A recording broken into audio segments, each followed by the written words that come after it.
Otep à tous, bienvenue sur la chaîne des panafricanistes par essence, par conviction et par excellence. Celle des citoyens kémites par nécessité et obligation de combat. Nous sommes une chaîne qui n'est guidée que par nos ancêtres et rien que par les ancêtres qui appartiennent à l'égrégore du monde noir. Par conséquent, nous ne croyons en aucun Dieu venu de l'étranger. Toutefois, cette vidéo n'est aucunement destinée à inciter à la haine ou à la violence, car nous menons un combat qui est d'abord et avant tout spirituel, intellectuel et démocratique. Ensuite, il est politique, géopolitique et géostratégique, contre l'impérialisme, le colonialisme, le néocolonialisme et l'endocolona, qui sont tous qualifiés de crimes contre l'humanité. Nous menons ce combat sur la base du principe fondamental que nous avons hérité de nos ancêtres kémites, qui est celui de la Mahat, c'est-à-dire solidarité, vérité et justice. Vous êtes donc en droit de connaître la vérité et nous avons l'obligation de vous dire la vérité, rien que la vérité, afin que justice soit rendue au continent africain. Et ça, c'est notre modeste contribution dans cette noble lutte en faveur de la souveraineté, la dignité, la solidarité et l'unité africaine. C'est exactement ça que nous appelons le panafricanisme. Bien-aimés frères et sœurs, le Premier ministre tchadien, Dr Success Masra, vient de décider de ne pas percevoir son salaire, un salaire. Il va faire un travail gratuitement. Il est trop généreux. Ouais, il est trop généreux, ce type. Il va travailler et il ne sera pas payé. Waouh! Intéressant. Oui, c'est très intéressant. Quelqu'un qui travaille pour son peuple, c'est comme ça. Demandez-moi, pour la trahison là qu'il a faite, là, pour servir les puissances occidentales, les États-Unis, la France et les autres, ça lui a coûté combien? Ah, ce sont eux qui vont lui donner un salaire ou quoi? Attendez. Vous travaillez. À quoi ça sert de travailler si tu n'es pas payé? Bon, dites-moi, comment Succès Masra va vivre? Il va vivre de quoi? Il a quoi comme économie? Il a placé l'argent où? Où sont ses ressources? Vous avez déjà vu quelqu'un qui travaille et qui n'est pas payé? Et puis n'a pas d'autres ressources? Ah oui, il avait travaillé dans une banque africaine et tout, machin. Ah bon? Est-ce que Succès Masra est à la retraite? Non. Ce n'est pas l'âge de la retraite. À 40 ans, tu ne peux pas être à la retraite. Ou 42, je ne sais pas combien. Bon, maintenant, puisqu'il n'est pas à la retraite, comment pensez-vous que M. Succès Masra puisse avoir des ressources pour vivre? Or, il avait volé l'argent en banque. Voyez, c'est ça qu'on appelle la démagogie. La manipulation des peuples. C'est un populiste. Donc, il fait les choses pour qu'il puisse... Il veut être populaire, c'est tout. C'est pas quelqu'un de sérieux, de compétent, qui va vous apporter un rendement en Afrique, notamment au Tchad. Il n'y aura rien. Je peux vous le garantir. Succès Masra ne changera rien de la vie des Tchadiens. Je dis bien rien. S'il part sur cette base-là, c'est que c'est un menteur. Déjà, il nous a trahis. Il a trahi, enfin, pas de moi, parce que moi, je savais déjà depuis très longtemps, je vous avais dit que ce type-là, il travaille pour les Américains. Bon. Mais en tout cas, il vous a trahi déjà. C'est même lui qui disait, moi, je ne pourrais jamais rentrer dans le gouvernement, travailler avec Kaka Déby. Il a critiqué le nombre pléthorique de ministres. Et lui-même, il est venu, il a gardé les mêmes nombres, les mêmes ministres. Un ministre de l'économie, un ministre des finances, un ministre de l'économie numérique, un ministre de... 4 ministères qu'il devrait combiner, il les sépare. Alors que c'est ce que lui, il critiquait. Un ministre de l'Éducation nationale, un ministre de l'Enseignement, un ministre de l'Enseignement supérieur. Il est venu, il a fait la même chose. 3 ministres. Alors qu'il disait que c'était un ministère. Maintenant, il vient vous dire, moi, je ne perçois pas de salaire. Puis tu vas vivre comment?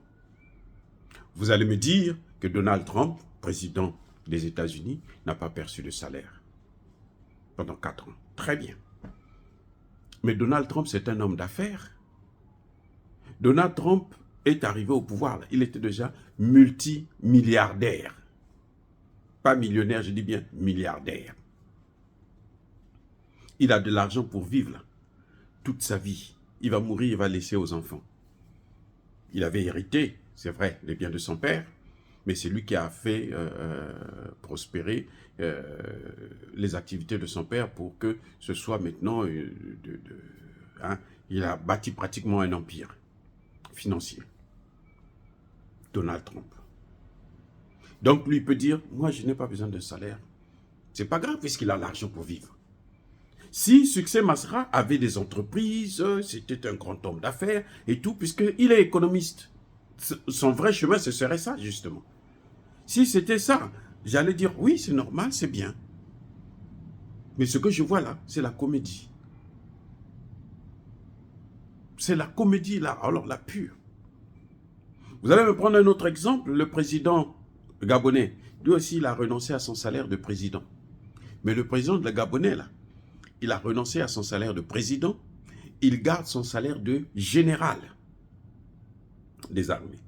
Et c'est un salaire, mais alors, très haut. Déjà, il n'a même pas de retraite. Oui, les généraux chez nous, là, ils n'ont pas de retraite. Sauf si tu demandes toi-même, tu dis, bon, je suis fatigué, je vais prendre ma retraite. Mais sinon, tu restes toujours général, on peut te mobiliser à n'importe quel moment. Donc, Oligui Nguema, il a son salaire.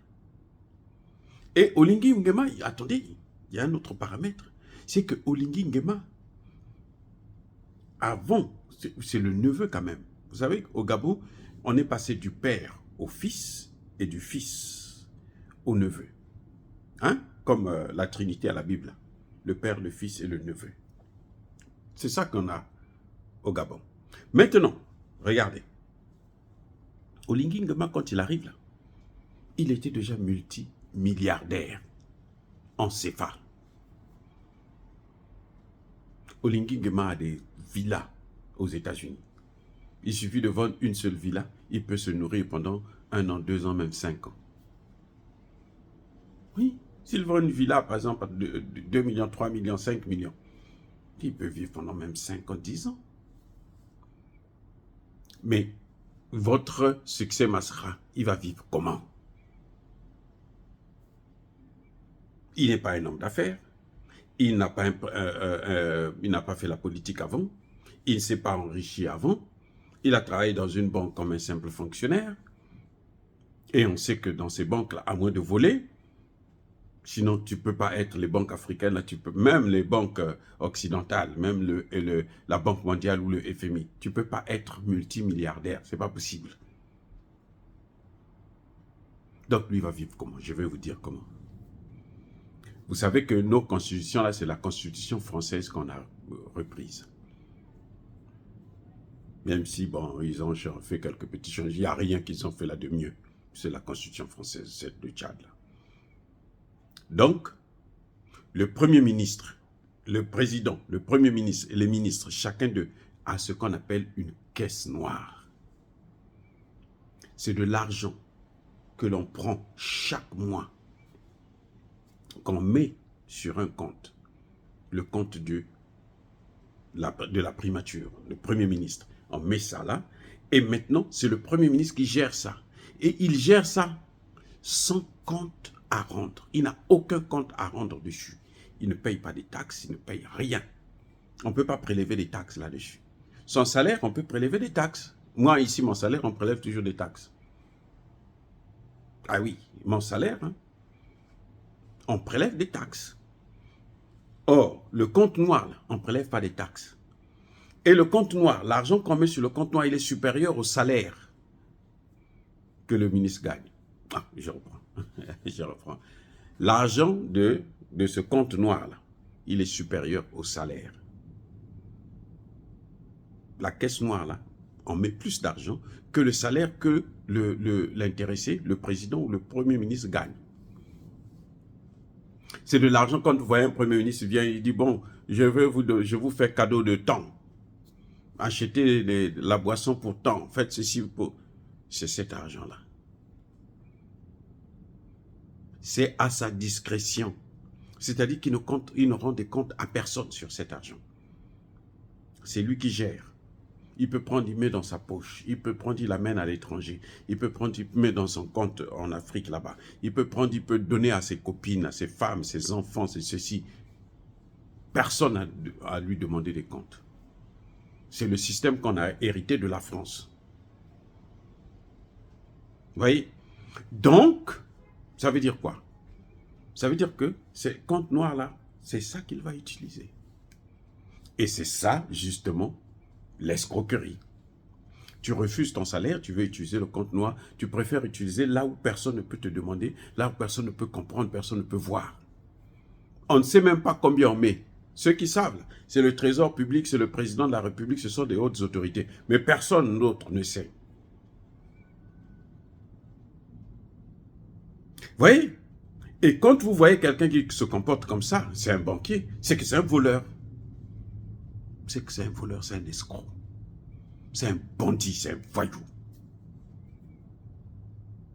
Il aurait pu prendre son salaire normalement, et puis, bon, il gère son compte noir, on s'en fout. Mais nous dire, moi je ne prends pas mon salaire, pour que les gens pensent que, oh, lui il a le temps de faire le travail gratuitement, alors qu'il ne fait pas le travail, il gagne même plus que ce qu'on devrait lui payer. Il gagne plus. Il récupère ça, son argent dans le compte noir. Il récupère son argent dans le compte noir. Mais comment il va faire pour nourrir sa famille? Comment? Lui n'a pas... Si c'était un homme d'affaires, il avait des entreprises ici et là, on pouvait se dire, bah, il va prendre l'argent de ces entreprises. Il n'en a pas. Il n'en a pas. Son métier, c'est la politique. Maintenant, il obtient le pouvoir, il ne veut pas qu'on le paye.